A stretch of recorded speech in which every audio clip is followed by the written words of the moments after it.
বাচ্চাদের বার্থডে কেকগুলো করার পর এমন অবস্থা হয় কেন? কারণ প্রত্যেকটা বার্থডে কেক করার পর দেখা যায় অন্যান্য কেকের মতো হয়তো সুন্দর হবে। কিন্তু করার পর যে কেকগুলোর লুক এত বেশি সুন্দর হয় আর এত বেশি কিউট আর কালারফুল লাগে যে সেটা বলার বাইরে। আমি সবসময় মনে করি অন্যান্য কেকের মতো হয়তো দেখতে ভালো লাগবে। কিন্তু যখন ফুল কেকটা রেডি করি তখন মনে হয় যে না, এই কেকটা অন্যান্য কেক থেকে ইউনিক। প্রত্যেকটা কেক অনেক বেশি কালারফুল হয়, অনেক বেশি কিউট হয়। মনে হয় যে হ্যাঁ, এটাই হচ্ছে একটা বার্থডে কেক বা পারফেক্ট বার্থডে। আপনারা কি জানেন? আমাদের অর্ধেক শখ পূরণ করে আমাদের কাস্টমাররা। এই কথা কেন বলছি? কারণ আমরা যখন কোনো কেক দেখি বা কোনো কেক বানানোর ইচ্ছা জাগে, তখন দেখা যায় কাস্টমার কোনো না কোনো দিন ওই কেকটাই আমাদেরকে বানাতে বলে।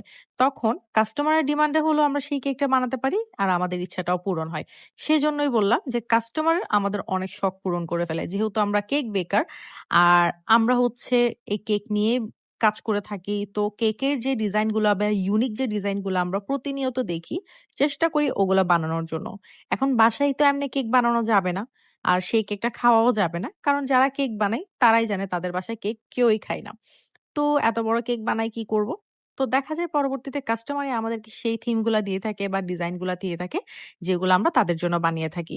আর সেগুলা লুক গুলা এত বেশি সুন্দর হয় বা দেখতে এত বেশি কিউট লাগে যে সেটা বলার বাহিরে। সেজন্যই সবসময় বলা যায় বেকারদের অর্ধেক শখ পূরণ করে তার কাস্টমাররা।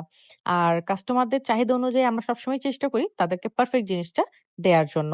এই কাস্টমারটা একটা ৩ পাউন্ডের অর্ডার করেছিল কেক। তো কেকটা অনেক বেশি কিউট ছিল। ১ম এ আমি ভাবিনি কেকটা দেখতে এত সুন্দর হবে। আসলেই। কারণ আমরা যখন দেখি যে কোনো বেবির বার্থডে কেক আসে তখন ওটা যে পরবর্তীতে এত বেশি সুন্দর লাগবে সেটা ভাবা যায় না। ফুল কেকটা ডেকোরেশন করার পরই বুঝা যায় যে হ্যাঁ, কেকটা আসলে অনেক সুন্দর। বা কাস্টমারের চয়েসটা অনেক ভালো যে উনি এই টাইপের কেকগুলা আমাদের কাছে অর্ডার করেছে। বা এই টাইপের কেকগুলা চুজ করেছে। তো এই আপুটার কেক না যখন ১ম এ আমি পিকচারটা দেখি আমার কাছে মোটামুটি ভালো লাগে। হ্যাঁ, ঠিক আছে একটা বার্থডে কেক। হ্যাঁ, ঠিক আছে বানানো যায় বা অর্ডারটা নেয়া যায়। পরবর্তীতে যখন আমি কেকটা বানানো স্টার্ট করি, দেন ফুল কেকটা যখন আমি শেষ করি, কেকটা দেখতে এত কিউট লাগছিল। মানে ফ্রিজের মধ্যে যখন আমি কেকটাকে রাখি মনে হচ্ছে এটা একটা শো পিসে সাজিয়ে রাখা যাবে। এত সুন্দর কেকটা।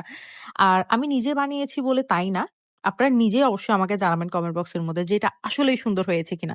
আর তার জন্য অবশ্যই লাস্ট পর্যন্ত ভিডিওতে দেখতে হবে। কারণ লাস্টে এত সুন্দর হয়েছে আর এত বেশি কালারফুল লাগছিল যে কোনো মেয়ে বা ছেলের বার্থডের জন্য কিন্তু এই টাইপের কেকগুলো একদম পারফেক্ট বা অন্যান্য ওকেশন এর জন্যও কিন্তু আপনারা অর্ডার করে ফেলতে পারেন। আর আমরা শুধুমাত্র চট্টগ্রাম সিটির মধ্যে অর্ডার নিয়ে থাকি। যারা চট্টগ্রামের মধ্যে আছেন তারা কিন্তু আমাদের কাছ থেকে কেকের অর্ডার করতে পারেন। আর আমাদের কিন্তু আগস্টের ১৫ তারিখ থেকে অফলাইন এবং online professional cake class start হচ্ছে যেখানের মধ্যে আপনারা ৭ থেকে ৮ টা ফ্লেভারের কেক শিখতে পারবেন। তার পাশাপাশি কিভাবে কেকের বিজনেস স্টার্ট করতে হবে সেই সম্পর্কে অনেক আইডিয়া থাকবে। আর